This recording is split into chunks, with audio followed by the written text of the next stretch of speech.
So what we're going to talk about today is why I believe, or why I think you should believe, that constant director development is critical. And at the end, if anyone's interested, I'll give a little bit more information on our Sirdar Applied Directorship program, which I guess is our answer to your critical director development. So what I'm talking about today and what really drives me is this difference between growing directors growing companies, and really truly great directors, which in my mind, I believe really changes lives. So we'll be talking a lot more about what a great director looks like, so that again, you can start to understand, if that's your journey, if that's what you want to do, if that's what you want to be better at, these are the kinds of things that you need to be aware of. These are the kinds of things you need experience in, you need training in, to really truly be able to be a great director. And what I mean by great directors changing lives is, if we, as a director on a board and as a board as a whole, we are operating effectively, we can fundamentally shift that journey that that company is following. We can fundamentally shift its impact. So we talk a lot about meaningful economic impact. So we want to work with companies that are doing something meaningful, doing something different, making a difference. And economic impact, because we're working with businesses, we want to make sure that the business has an economic impact and improves the lives of all of the stakeholders that are involved with it. So how, as a business, do we make our suppliers more or profitable, or working with them to increase their sales? How do we make sure we're working with our clients so that they have a fantastic experience and the products that we're selling them make a difference to them? How do we make a difference to our team members so that that gives a positive impact on their families and their other relatives and other people in their community? How do we make an impact on the environment in a positive way? And that's becoming so much more important in the news these days. So I said, as great directors, we can fundamentally change lives, and we can change lives by impacting all of the stakeholders that are linked to our particular business or a company that we're working with. So there are three things where no training is required. And really, I just want to go through this example because often we think that because to do something, to be professional in something, there's some kind of minimum requirement. So for example, if you want to be a lawyer, you have to have some kind of degree, you have to pass your bar exams before you can actually practice. Same for a doctor, there's some exams and qualification, there's a minimum requirement before you can practice and before you can operate in a hotel, or a hotel in a hospital, or you can open a surgery. Whereas there are three things that in the rest of society, we actually don't need any formal training with, but we can make a massive and significant impact on the society as a whole. So let's just throw in some guesses in the chat box. What do you think are those three roles that we can have in life where we don't actually need any formal training? Anyone want to give any guesses? Otherwise, I'm going to call out a few names. So what have we got? I'm going to move this chat box so I can see it more easily. Being a parent, yes, very good. Being president or being politician as a broader context. Acts as a role model, yes, that we're on the right track with parent, president. And what the other one is, father, husband, yes, so part of being a parent. And the third one, guess what, is director. So we don't need to be qualified as a director. So what I would argue is that we have a choice as a parent. We may or may not necessarily had a choice when we became a parent. It might have been accidental, but we have a choice from that point as to what we do. And the reason why I've chosen fathers is because typically a father is more likely to be absent than the mother. And I see that, thank you, Serge, for putting father, husband. So it talks absolutely directly to this slide. So we have a choice as a father and as a husband. How engaged are we going to be with our family, with our spouse, with our children? We have that choice. We can be the superhero dad, we can be the golfing dad, we can be the fisherman dad, we can be an engaged dad, we can be a disengaged dad. And ultimately, we have the choice to be an absentee dad. So what I'm suggesting is that there is no qualification required, and we have a choice about which end of the spectrum we choose to serve. And there's nothing that the law can really do about it, apart from maybe holding us accountable for paying maintenance. The other one, being politician, is this particular example was at the spectrum of doing it all for themselves, and we've got plenty of examples of that in South Africa. So this is the president of Equatorial Guinea, and one of the continent's largest producers of oil, and has one of the highest per capita incomes in the world, but the vast majority of the population don't have access to clean drinking water, and they have the highest mortality rate for under fives. So we have a choice to politician. Do we want to be an effective politician that does what's in the best interest for the company, that makes it a great country, or do we want to do something that's in our best interest and we pocket lots of money and we're very happy and we retire with a lot of money in the bank? Again, we have a choice, and directors are no different. So I want to make everybody think about and commit right at the beginning of this talk that you want to be a great director. Make that choice, because all too often we have directors who sit on boards who tick the boxes. They're there because they're there. They're there because someone's told them to be there. They're not engaged, they're not participating, they're not prepared, they're not demonstrating care, skill, and diligence at anything like the level that they need to. So what I want to talk about today is, what does that look like? What is that care, skill, and diligence that we need to be applying if we want to be a great director? So at least you've got some kind of framework and you can make a decision. Okay, I can do this. I want to do this. I need to do this. And I'm prepared to put the time and effort in to make it happen.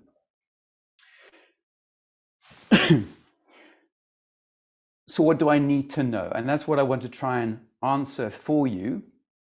But let me just talk about where you might be starting from.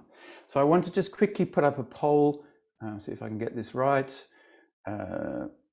Launch. So just please indicate where you are starting from. So are you a shareholder manager? And this is multiple choice, so you can choose all of the ones that apply. Shareholder manager means you are shareholder and director and a manager in the same organization. You're wearing all three hats, which we'll touch on later. You're just an executive director in a particular organization. You're a non-exec director, or just a non-exec director in a particular organization. Or you're aspiring to be a non-exec director, which is why you want to find out more about director training. So just give me an indication of which one's which, just so we can see what the spread's like in the room. And then I'll try as hard as I can to try and talk to each of your realities. And as I said at the end, if we've got any questions, please put them in the question box. Please put comments in the chat box if there's anything I haven't covered that's important in your particular scenario. And then right at the end, what I want to offer is a free 30-minute consult, really just to talk about your career. So the intention of today is not to sell anything. The intention is to move you forward to a place where you are ready and you understand why you want to be a director and what you need to do to get there.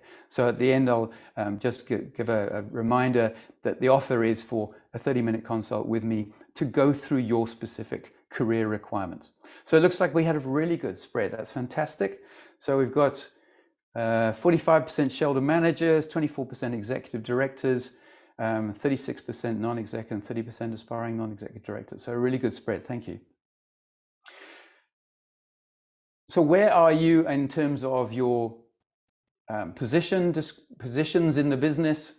So it could be you run a business and looking to implement evaluating boards. That might be your shareholder manager context. So you've been running the company for a while, it's successful, you realize you need to take this business to the next level, and bringing in and developing evaluating board might be the next step, because it really does give you an opportunity to have some kind of people in your team that are there with only the best interests of the business at heart, that you can bounce ideas off, can be your advisors, your trusted advisors, your safe space. That's what a board in a private and family business should look like.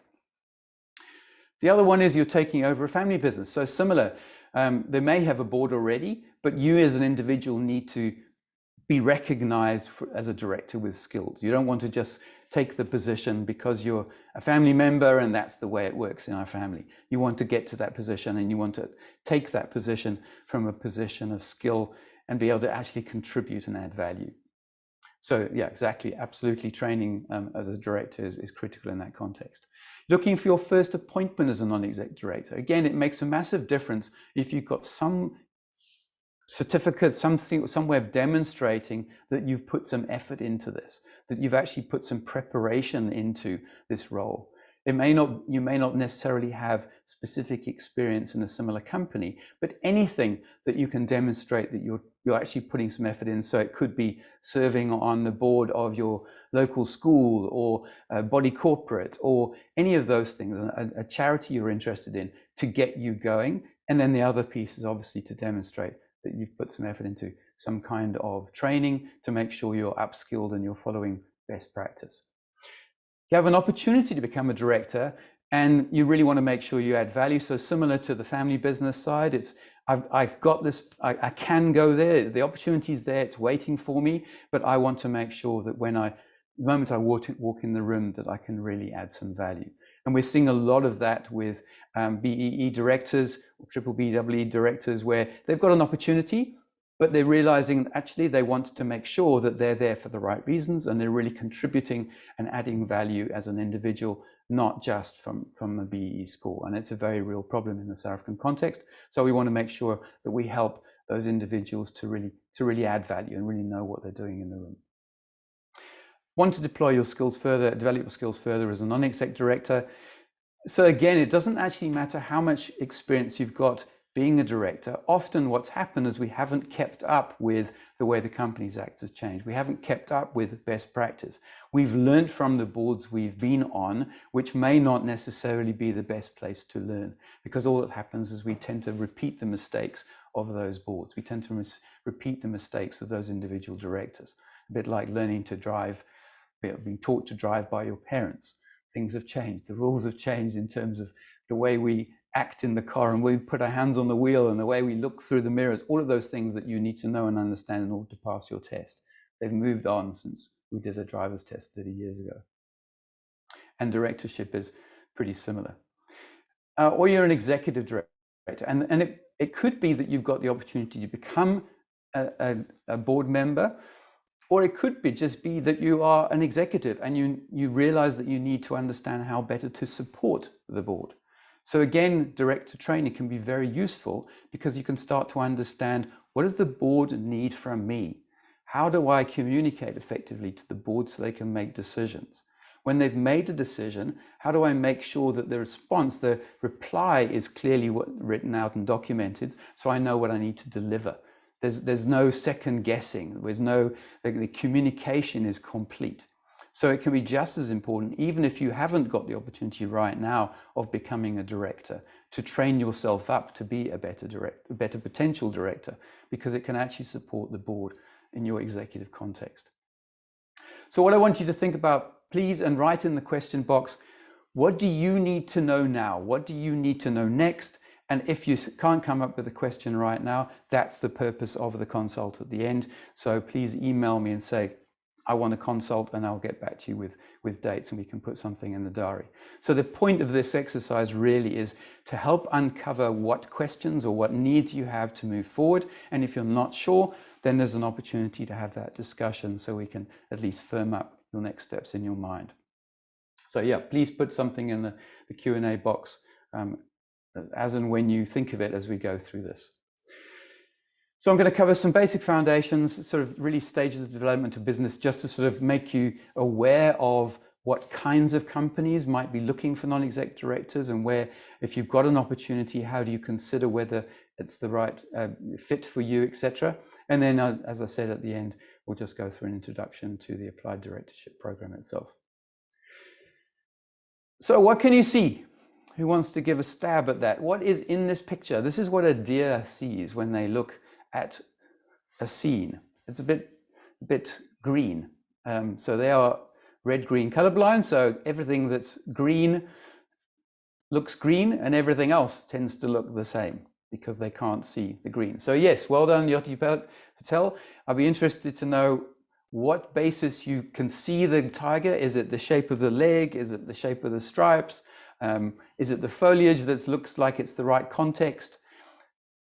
It's important to understand that some people can see this through experience, or they've just can see the shapes more easily. So some, like when you show those ink blot things, some people can see what the context is and others really struggle.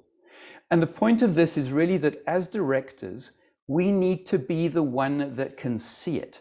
We need to have that framing that we can apply to this picture and say, okay, I see there might be an issue there might be a risk, or there might be an opportunity.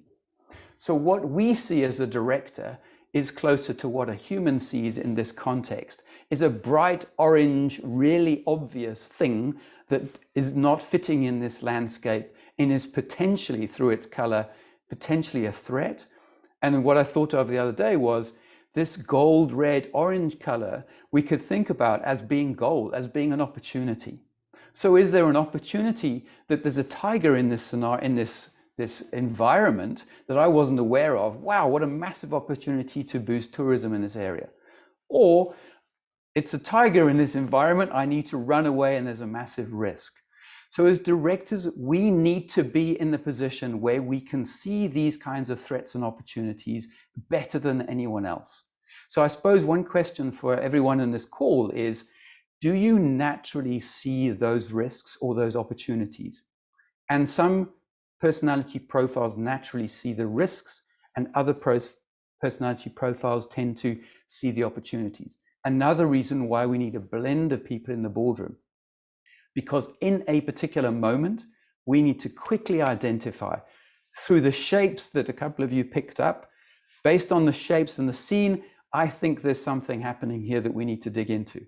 Based on the fact that I can actually read the picture at a different level and I can see the colors, I can see the contrast, I understand there's an opportunity or there's a threat there. We need all of those people in the room to make absolutely certain as a directors we don't miss something important. And that's why I believe that it's not, you don't get promoted from manager to director. You need to have a certain set of innate abilities, and you also need to develop your skills to operate at a very different level from what would be acceptable or even normal practice in operations. So I hope this picture or this concept of the sort of color blindness where it's a bit blurry and difficult to pick out, versus we can see reality in Technicolor. When we look around as an independent director, we can see the issues quickly and we can help the board deal with them. So, and that's what we need to be able to do as a director. You can't just let the scene go by and not react. So foundations of concepts, craft versus enterprise. So this is very, very high overview. As a director or as an aspiring director or going into organization, you need to be able to work out really quickly whether this business is a craft or an enterprise. Because if it's a craft, it's going to be operating based on the founder or the leader or the dominant voice in that team. It's going to be really, really difficult to have an effective board in that context. And we've seen it all over the newspapers recently. Western Province Rugby has been struggling with that. One very dominant voice and the board left powerless. So if you're going into an organization or you're about to take up a role as a director, you need to be really clear on what type of business you're moving into and quickly understand whether it's a craft and whether you can think you can shift it, or whether it's already an enterprise and then you've got a much easier journey in terms of developing and adding value as a director. So a craft is very much about the craftsman, the craftswoman who set up the business, who's leading in the craft, whatever the business is, whether it's the butcher, the baker, the candlestick maker, the consulting, the doctor, the dentist. What is the craft they are skilled at? And they will drive the business based on their skill and ability. If you take that individual out, there's very little left. That the individual tends to make all the decisions, tends to control the purse strings, tends not to train the rest of the team other than to support them in particular aspects of their skill and alleviate their workload. They're not bringing in people that are better than them to take over big chunks of the role, because in an enterprise, the difference is it must be able to operate without the founder on a day-to-day basis. Whereas the craft operates predominantly because of the founder. So we need to make that shift in order to move into the enterprise space, and the organization needs to be moving in that direction for you to have the opportunity to be effective as a director. And the second principle is it must have its own significant value, which means that if you take individuals out, this keeps on going. So it can continue for multiple generations. It can be sold because you take the founder out, there's still something of value that can be sold, that can be passed on, that can be run by someone else. So those are the kinds of businesses we should be looking for when we're looking for director opportunities. And often we'll get very frustrated because the business isn't there yet, or maybe never there, because there's a very, very dominant founder who's making all the decisions and really actually doesn't want the advice of the board, and quite often makes decisions completely outside the board, and you'll only find out about them later. All too common. So it's got nothing to do with you as the founder, it's all about the team. So we want a really strong team of directors, and we need a really strong management team where everybody is in the best role they possibly can be and adding value as best they possibly can be. And the founder may be in a particular operational role, they might or might not be on the board, they may or may not still be a shareholder, but there's a choice about which of those three hats we're wearing. So what is the role of a director? Common misconception is the management defines strategy. The role of a director on a board is to own strategy, to be a leader, to implement governance. And governance is made up of the policies and procedures that describe and define how we do things around here. So that's the job of the board. Take the inputs from wherever, from clients, from suppliers, from management, and craft a strategy that fits the organization, takes it on its purpose, drives its promise into the market, own that strategy, and then monitor and manage the team so that they can deliver on it. So through the MD, through the CEO, the board is taking action and making sure that strategy is acted upon and being delivered. And the other components of the way the organization is run are driven by those policies and procedures. So if we documented what happens in the organization as a whole for leave, for cell phones, for computers, for working from home, whatever it might be. So you start to build a system, and again, the business becomes much more of an asset because it's based on the system. It's based on specific products, services, systems. It's got a value of itself. It's got IP that you can sell to someone else. So that's the job of the board. And the discussions we should be having at the board level are not about whether the salesperson should get a new car or whether we should employ a new cleaning lady. It's about what is the policy around company cars? What is the procedure for appointment and who's responsible for what? That's what we should be driving as board, members of the board. And governance based on Kubernetes to steer or pilot a ship, and Gubernari to direct, rule, or guide. So again, what we need to be really clear of, and we'll talk about this in a bit more detail in a second, is the difference between shareholders, directors, and managers. And this is where governance fundamentally comes from. So the first piece of governance where it really became apparent that there was a distinct difference between shareholders, directors, and managers is when you formed a company and you built a ship. You built the ship for a particular purpose. So this is a tea clipper. They were built to be fast. They went across the big oceans, the Pacific, the Atlantic, and they're designed to be really quick. So they wanted, particularly Pacific, they wanted to live tea. So they've got to get back to the port, back to where it's being sold as fast as possible. So they're at the front of the queue in the market and they get the best price.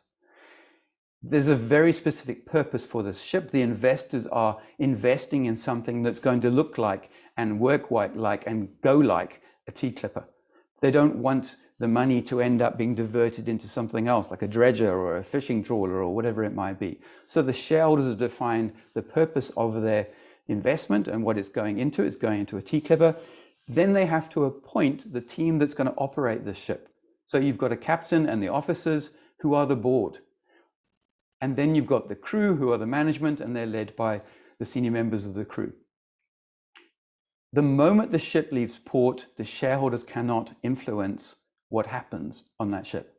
So you need, as a shareholder, define what the purpose of the ship is, what are the sort of basic parameters. Okay, it's only allowed to carry this cargo. We expect it to go to these countries or these ports, but then it's up to the captain and the officer to decide how we're going to get there. What are the wind conditions? Is the water shallow or deep compared with what our draft is? They need to make decisions all the time in order to deliver on that strategy.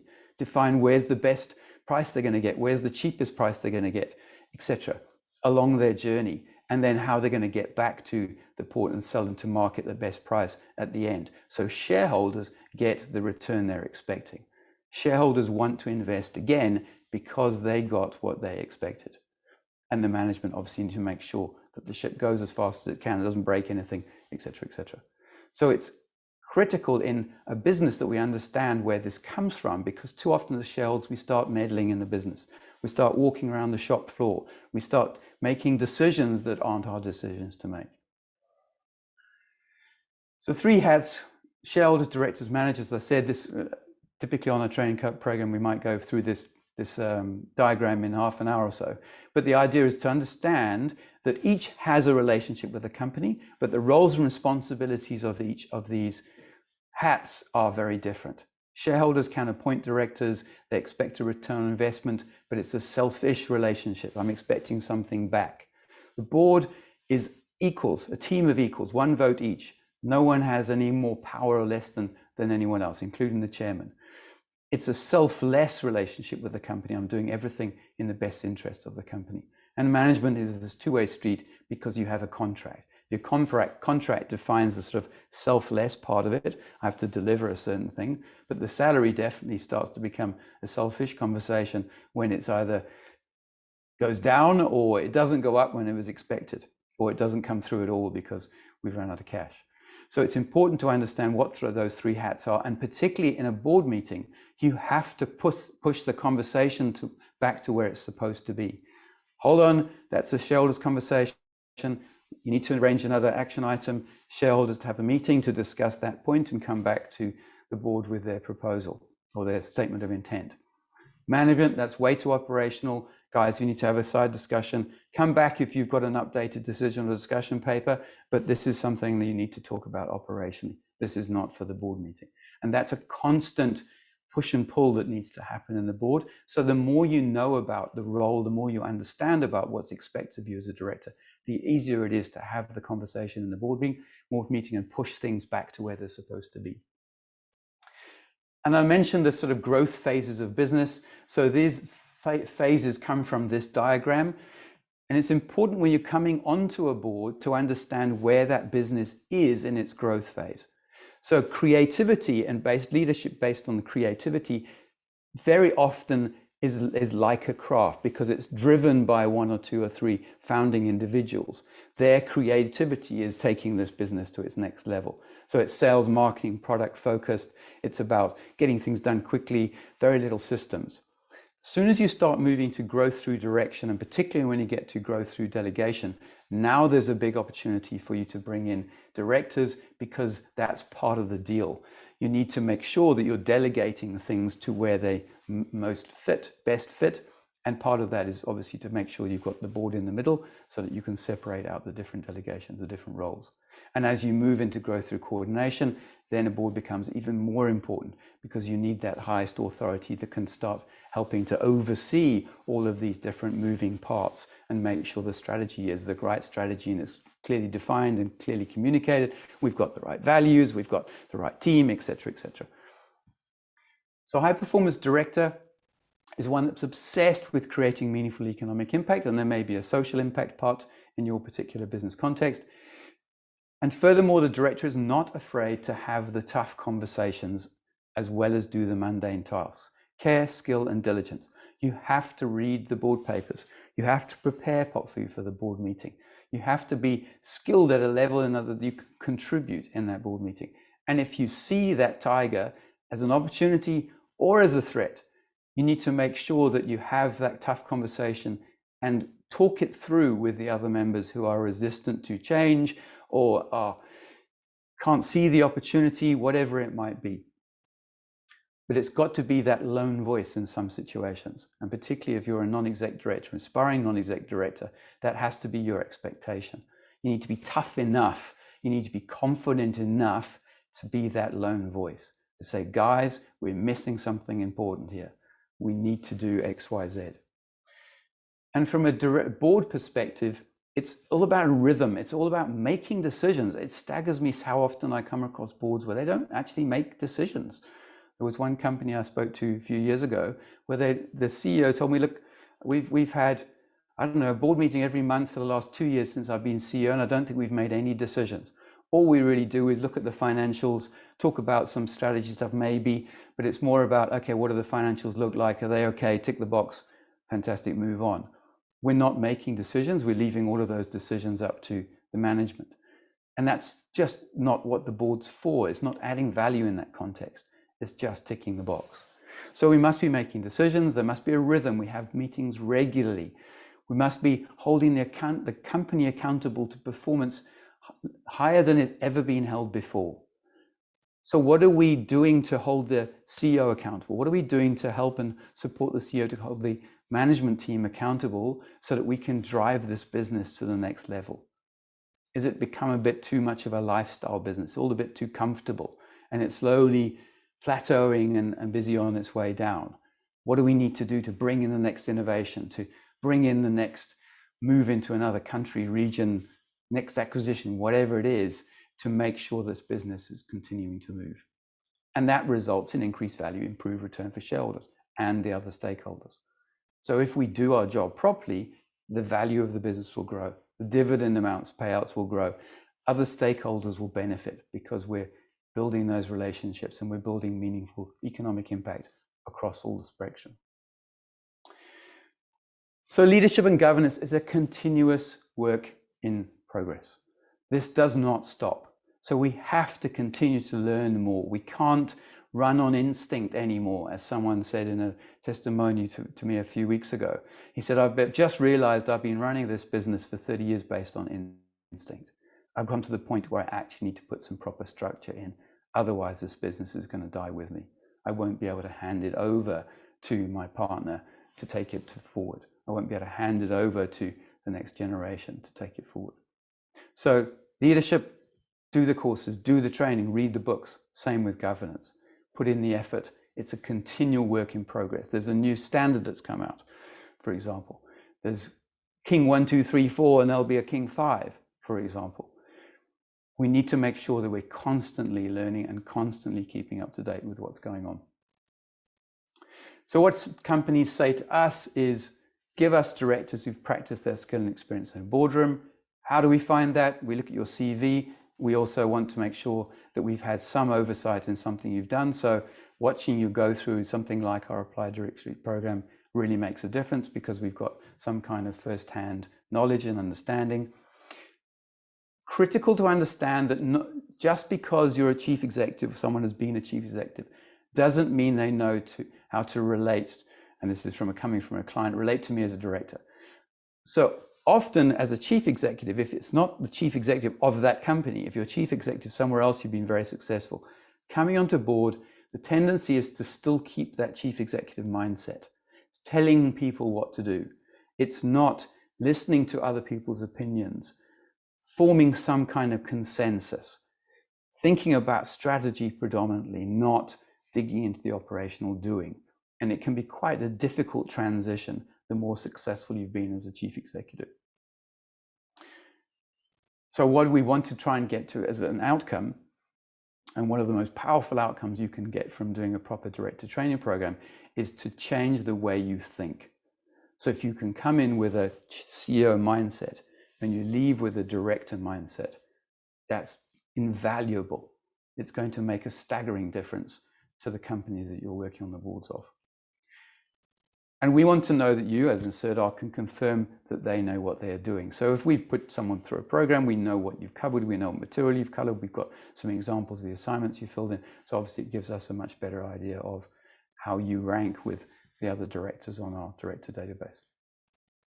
And it's not about certification of knowledge, It's about understanding and value add. We took a very firm decision when we launched this program in 2017 to make sure that it was as practical as possible. It was as real as possible. You were given an opportunity to hold yourself accountable. You were given an opportunity to self-reflect. This is not about passing an exam.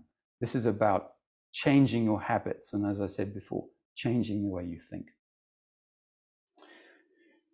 So before we go into the detail of the program, and if anybody's, as I said, not interested and not ready, happy to go for you to send me an email. Just going to put that in the chat box if anybody wants to leave now. Can I do this to everybody? Yes, I can do this to everybody. So if you want to send me an email and say, please arrange a chat, then happy to do that. Sirdargroup.com. So happy to send me an email. And as I said, if you're ready, if you think you need to take the journey, you want to take the journey, this is part of why you came on the call in the first place, then I'll be going through the Applied Directorship program in more detail. But I'll just take a couple of questions. I see there's a couple in the Q&A box. Can one wear all three hats in the company? Yes, and a lot of people do wear all three hats in the company, and that's where things become complicated. So if you think about it, I've got one hat that's selfish, I've got another hat that's selfless, they're constantly in conflict, and then I've got this other one which is management, which is about doing, which is about workload, which is a sort of combination of the two. So when I'm making a decision about what to do next in the organization, which one am I thinking with? Am I thinking with, sure, this sounds like a lot of work, I actually wanted to go away for the weekend, I don't really think we should do this?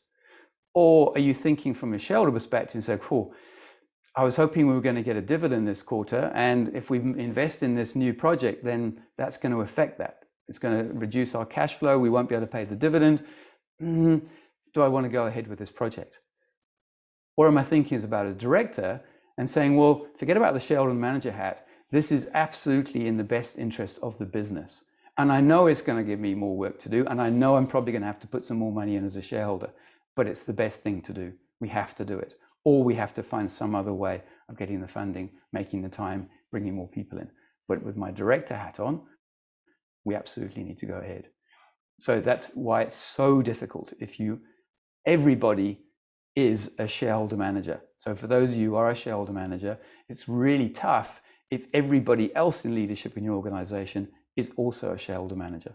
And it can make a massive difference if you can bring in a non-exec director at the director level, preferably two, because it becomes a meeting about being a director rather than a meeting with so-and-so, and they tend to get shut out if the conversation gets difficult.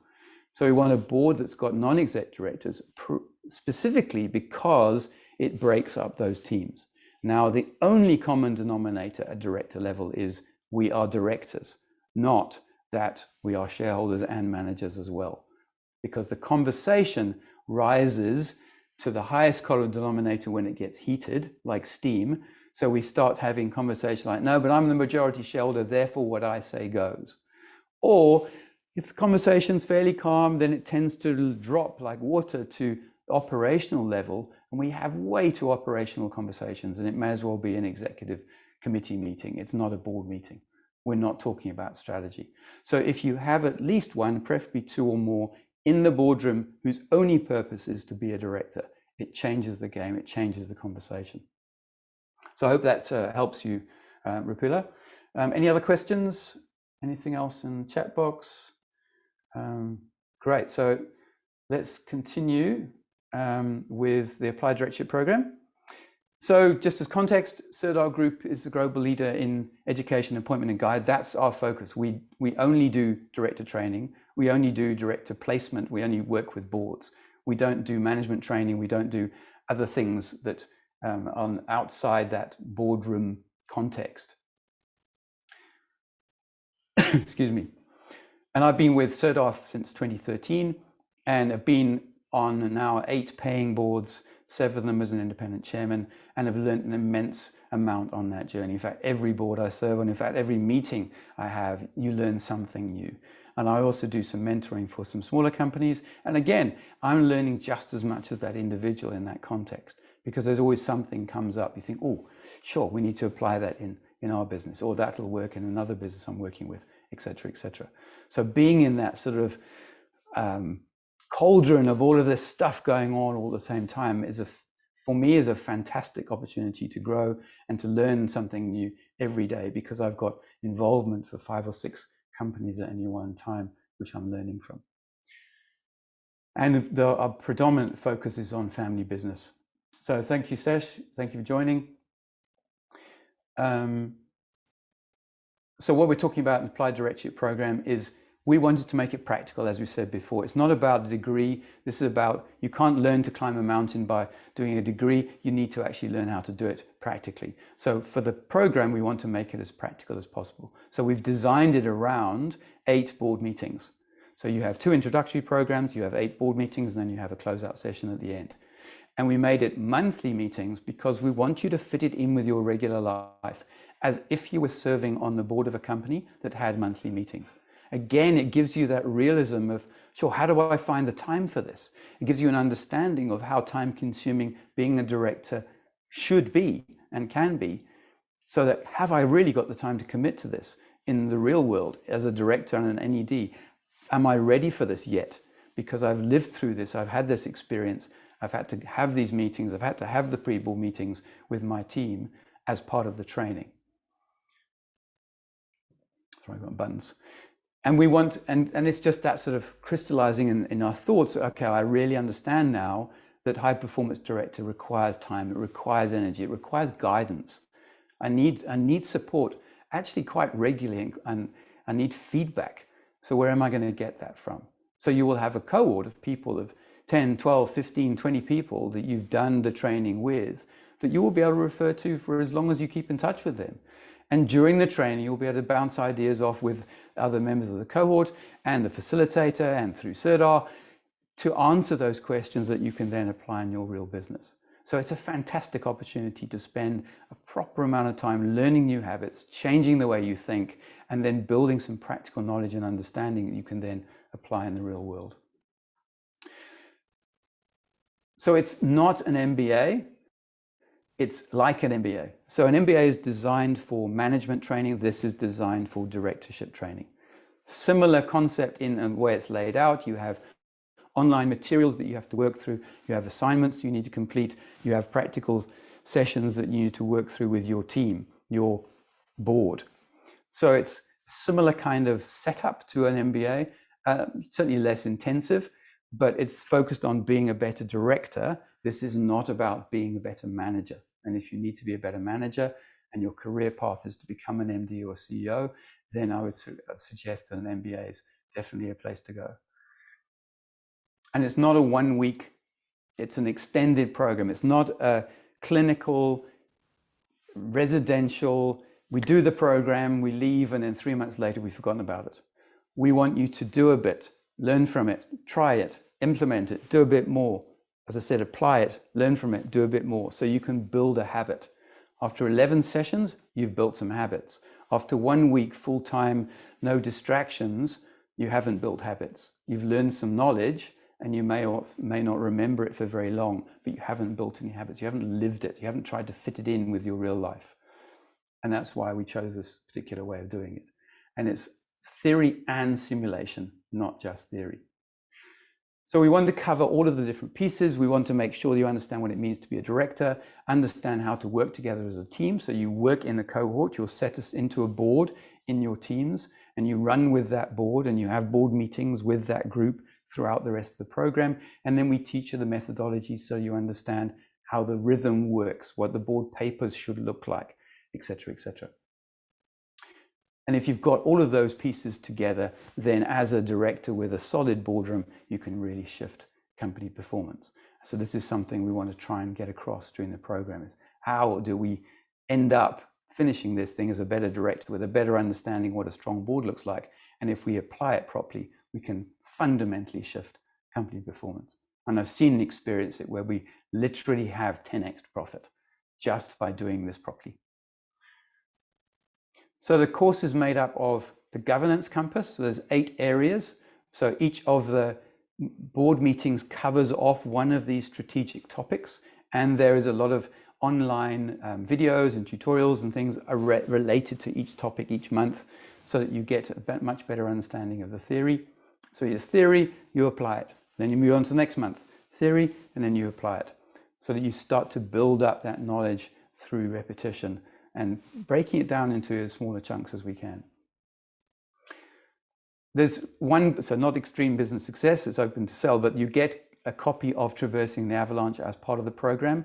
And Traversing the Avalanche actually describes the whole course, which is why you read it as part of the course. Effectively, it's like your workbook. So each chapter starts off the book with sort of general understanding stuff, and then it goes into the individual segments of the strategic governance compass. So this material, the Traversing the Avalanche, covers a large part of the material that's in the book. The difference is obviously there's nothing practical in reading the book, so it's the combination of the two, and videos and various other things which obviously aren't in the book either, that tries to fill all the different learning techniques, all the different ways of developing understanding. The other piece is you get a contribution compass profiler, and we use this when building teams. So we specifically focus at Sirdar on building this teams as in a board team. We sometimes use it to help companies build their executive team, but we've set it up as a completely separate company, contributioncompass.com, because it can be used by all kinds of people. So they've got a distributor network context where they sell it to coaches and HR departments and corporates and all kinds of people as a tool that they use in their different businesses. But we use it specifically to design a board in such a way that we have people that see the risks. We have people that see the opportunities. We have people that see the people issues and people opportunities. We have people that see the data issues and the data opportunities in a team at a board level. So we try and build the boards during the training program based on this understanding. So again, you get a more practical understanding of why it's important and how it works and how it plays out as you're running through the program. So it's a profiling tool to understand your preference and what are you most likely to do in what we call a critical moment. And boards have plenty of critical moments.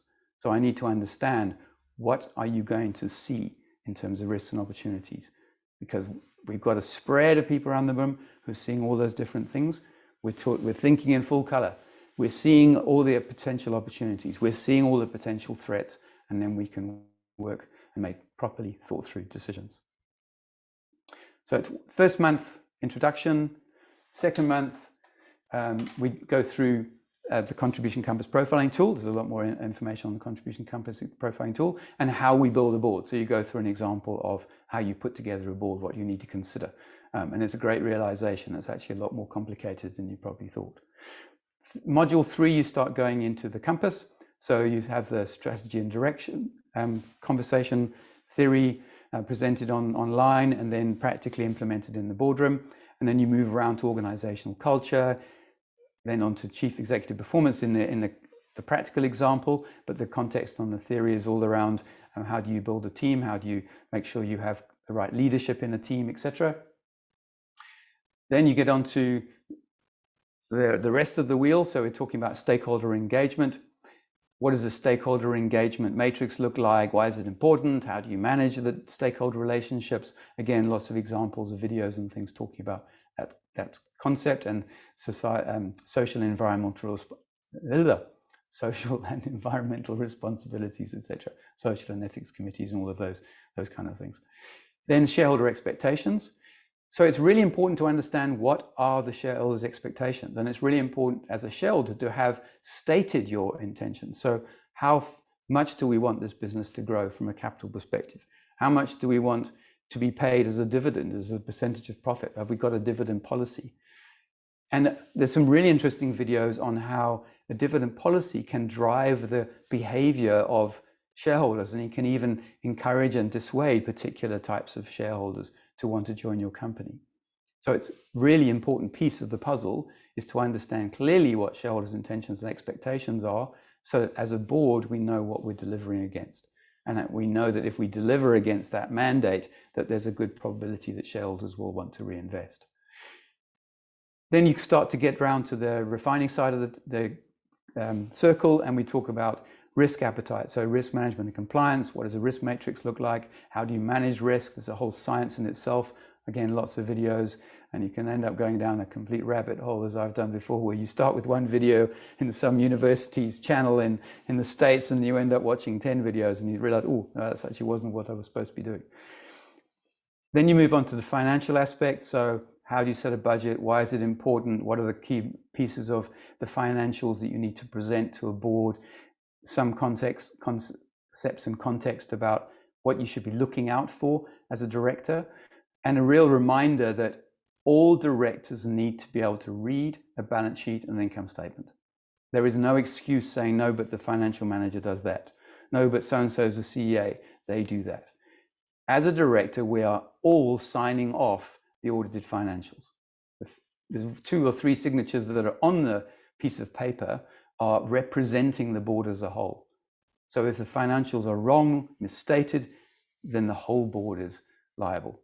So it's really important to remember that as a director, we need to up our game from a financial understanding perspective. Then you've got the last piece where we do a board evaluation. So you go through the experience of doing the board evaluation process on the board you've just served on for the previous 10 months. And then the 11th one, that we added at the end was by popular request, because they wanted some kind of way of having a closeout session, having a lunch, having a bit of relax, but being able to talk through what we did on the program. So the lunch is a bit more difficult with it's an online program, but the opportunity to spend a couple of hours actually saying, so what did you do, and how did you do run your company in the simulator, and what happened with yours when it went up and down, and what did you learn from that, and what was your overall impression of the program, and oh, I hadn't thought about that. Yeah, that's really valid. So that 11th session was added specifically to have that opportunity to reflect and share and just build relationships then that last going forward. So 11 months in total, maximum 20 in the cohort. We break it down into 3 or 4 boards, depending on the numbers, trying to make sure there's a minimum of 5 people in each board, because we found that any less than that, if anybody's absent, it just becomes quite difficult and you don't benefit from the learning experience to the same extent. You have 8 simulated board meetings, as I said, and it's 4 hours face-to-face time or online face-to-face time per month. So that's the only commitment of a particular block of time that's in your diary, and you get the calendar of all of the 11 months schedule, so you can put them in your calendar, just like a board. So if you're on a board, you should get an annual calendar, put them in the diary. Those blocks in your diary are sacrosanct. They cannot be moved, because they affect so many other people in the team, in the board, and in this particular case, it affects the whole cohort. So think of those 4 hours as fixed. Don't arrange something else on top. Don't travel on top unless you can make sure you can take those 4 hours and be online for them, etc. As if you were serving on a board. Preparation time, probably somewhere around 3 to 4 hours per week to do the reading, watch the videos, prep for your board meetings, etc. If you leave it till the end, you're going to have a problem. Cramming at the end doesn't work. So it's making sure you spread it out over the 4 weeks between the sessions makes a big difference. Makes for a much better experience, and makes actually you remember more, because you're repeating the learning a little bit more often, and you've got a chance to read things properly and digest them properly. It's not a big mad rush. And one of the best value adds of this is we are bringing cohorts together from across Africa because it's online. Previously, we'd ran the cohorts face-to-face in one city, which meant you only met people from your city that you could meet in other ways too. Whereas now we have an opportunity to get to know and understand how governance works, how boards in general work in various different countries, how the rules differ. If we're going into that country from a business perspective, gives us a much better understanding of what we need to be aware of, gives us someone we can reach out to and get advice from if we should need it in the future. So it's been a huge sort of benefit of running these programs now online, is we've got much more diverse groups of people in the virtual room running the program. And as I said, you don't get anything that's like a degree or a NQF level, whatever it is in the South African context. It's a certificate of attendance and a certificate of competence, but it's starting to carry a lot of value in Africa, particularly because we're working with EOs and YPOs and all the rest of it. So it's reinforce your knowledge, develop an understanding of what a really high performance board looks like and what a governance methodology looks like. And it's often the first time anyone's ever used a proper governance methodology in their board context. And it can be quite an eye-opener how much difference it makes. And you can be able to say, look, I've experienced high performance board engagements because I've been in board meetings. I've actually sat with a group of the start of as strangers, and I've had to learn how to work with them. I had to learn how to run this process, run this meeting, get through the work, etc. I've actually lived what a proper boardroom meeting should be about. And then I've got some essential tools. So I've got governing documents, I've got delegations authority, I've got board charters, I've got what a board calendar should look like, what a board pack should look like, all of those things that I can then take out into the real world and put into practice somewhere else.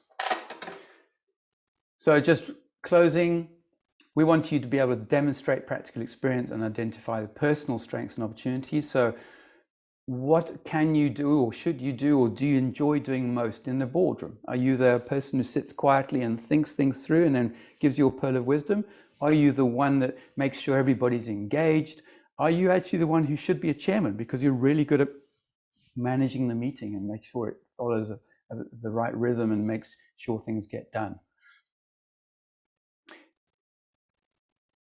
But one thing I must stress is doing this program doesn't guarantee you a board appointment, but it certainly helps. So on our director network, you will move up the list, as it were, if you've done the Applied Directorship program, because of all the reasons I've mentioned before. We've seen you in action, we've got some idea of the minimum standard that you've been able to operate at, etc. But we can't guarantee you'll get an appointment. This is like starting a new job, starting a new career. You need to work your network, you need to get yourself out there, you need to build experience in as many different ways and places as you can. Your skill set may not be necessarily what a particular board is looking for. Don't get disheartened, go and find another one, etc., etc. So there's no time for this, and I have from experience, I think if you haven't got time to do this course, then you're really going to struggle if you try and be a proper functional director in the real world. So we invite you, if you're interested, to do the program, challenge your thinking, improve your prospects, and begin the journey as a high-performance director. And the best investment is in yourself. So next cohort is 11th of November. We've got a one-day workshop. If you're not ready for the full 11-month program, with a one-day workshop coming up on the 24th of November. And as I said, to discuss whatever it is your next step looks like, or answer any questions that you have, please just send me an email. We'll arrange a 20-30 minute consult just to go through those questions. I don't want you to commit to something now unless you're absolutely ready. So I'd far rather have that conversation than you just ticking the box and getting to module 2 and thinking, oh, actually this is far too much work. This is not what I was expecting. So please take the opportunity. I really want to be able to talk to people, and I really want to make sure that you're going into this journey as a non-exec director ultimately, or a director on the board in your company, with your eyes wide open.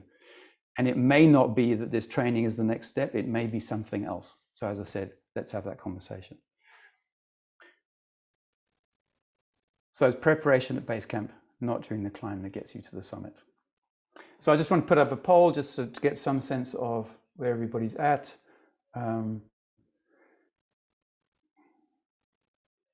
I can get this to come up. So yeah, just tick the box that's relevant. If it's nothing more than thank you for the presentation, thank you too. And whilst you're doing that, let's go through a couple of questions. Whoops. So there's my contact details if you need them. And if you're interested in joining the Director Network, that's the link for the Director Network. You'll find it on our website as well. So Q&A, what have we got?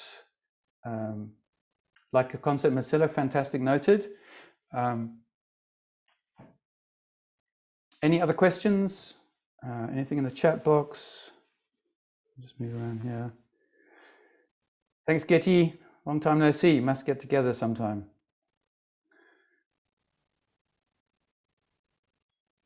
Great. Just, yeah, tick the box. Thank you, everyone. I hope that was useful. I hope that's given you some insight into what it really means to be a high-performance director. I really look forward to seeing some of you join us on the journey. It's a massively rewarding next step if you're at that phase of your career. I'm a wholehearted promoter, having gone from consulting and management and running businesses, MD, etc., etc. I'm absolutely loving being a non-exec director. It's hard work, it's tough, it's challenging, and it's stressful, but massively rewarding. So if you're prepared to put in the effort, then as I said, I can highly recommend it as an option. So thank you, everybody. Sorry for being a couple of minutes over time. I hope that hasn't disadvantaged you in any way. Any others who just want to tick the box? I think that was just about everybody.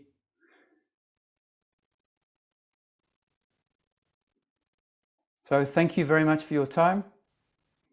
As I said, I hope that was valuable, and I look forward to seeing you on one of our programs at some point soon.